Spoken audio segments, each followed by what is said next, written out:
বেশি উপার্জনের আশায় জীবনের ঝুঁকি নিয়ে দীর্ঘ পথ সবজি নিয়ে ছুটছেন কৃষক। বুধবার ভোরে এই দৃশ্য ফুটে উঠল শহর জলপাইগুড়িতে। এদিন ভোরে জলপাইগুড়ি দোমোহনী থেকে পাহাড়পুর হয়ে ব্যাগ ভর্তি ফুলকপি মোটর বাইক বোঝাই করে শিলিগুড়ির উদ্দেশ্যে ছুটছেন কৃষক ও ব্যবসায়ী প্রশান্ত পাল। প্রায় 2 কুইন্টালেরও বেশি 8 থেকে 9টি ব্যাগ বোঝাই করে ফুলকপি ভর্তি করে নিয়ে জাতীয় সড়ক ধরে শিলিগুড়ির উদ্দেশ্যে রওনা দিয়েছেন তিনি। পাহাড়পুর মোড় সংলগ্ন এলাকায় তিনি বলেন, জলপাইগুড়ি বাজারে দাম নেই, সেই কারণেই একটু বেশি লাভের আশায় এভাবেই জীবনের ঝুঁকি নিয়ে শিলিগুড়ির বাজারে যেতে হয়। কিন্তু এত ভারী বোঝা নিয়ে জাতীয় সড়কে বাইক চালানো কি নিরাপদ? সড়ক আইন অনুযায়ী এটি বেআইনি তো বটেই, সেই সঙ্গে বড় দুর্ঘটনার ঝুঁকিও কিন্তু কম নয়। স্থানীয়দের মতে প্রশাসনের উচিত এই ধরনের যাতায়াতের উপর নজরদারি বাড়ানো, যাতে কৃষকদের জন্য বিকল্প ও নিরাপদ পরিবহন ব্যবস্থার সুযোগ তৈরি হয়। তবে দিনান্তে বাস্তবতা একটাই, বেঁচে থাকার লড়াইয়ে সব নিয়মকে পাশে সরিয়ে রেখে ঝুঁকি নিয়েই ছুটতে হচ্ছে কৃষকদের। বর্তমানে সবজির দাম মিলছে না তাদের, বাজারে সবজির আমদানি বেশি হওয়ায় দাম কমে গেছে, তাই আর্থিকভাবে ক্ষতিগ্রস্ত হচ্ছেন তারা।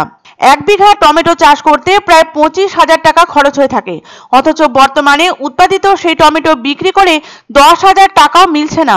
এই পরিস্থিতিতে জমিতে ফলন্ত গাছ শুকিয়ে নষ্ট হচ্ছে, কারণ টমেটো বিক্রি করে জমি থেকে টমেটো তুলে বাজারে নিয়ে যাওয়ার খরচটাও উঠছে না। টমেটোর মতো একই অবস্থা শসা, শিম, ফুলকপি, বাঁধাকপির। কে বলবে পুজোর মরশুমে আলুর দাম 60 টাকা কেজি শুনে ঢোক গিলতে হয়েছিল ক্রেতাদের। মূলো বেগুনের দাম চড়েছিল 50 টাকা কেজি, শসা ও টমেটো 80 টাকা। স্যালাড খেতে 10 বার ভাবতে হয়েছিল ভোজন রসিক বাঙালিকে। সেই ছবি পাল্টে উত্তরের বাজারে এখন প্রায় প্রতিটি সবজির দাম নেমেছে 10 টাকা কেজিতে, সেটারও কেনার খদ্দের মিলছে না।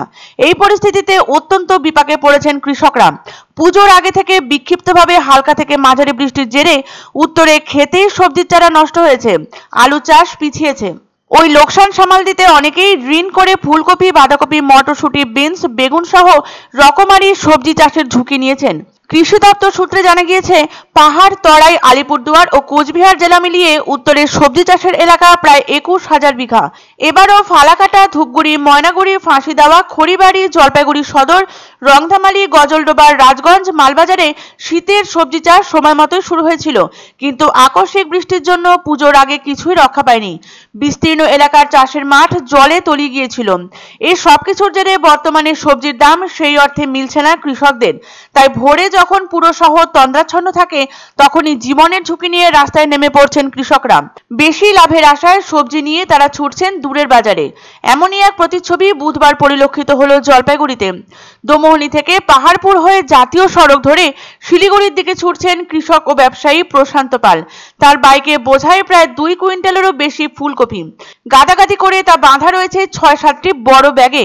গন্তব্য শিলিগুড়ির বাজার। পাহাড়পুর মোড়ের কাছে দাঁড়িয়ে প্রশান্তবাবু বলেন, এখানে সবজির দাম খুব কম হওয়ায় শিলিগুড়ির বাজারে নিয়ে যেতে হয়, কিন্তু একটা ট্রাকে করে নিয়ে গেলে খরচ অনেকটাই বেশি পড়ে যায়, তাই বাধ্য হয়ে এভাবে যান তিনি।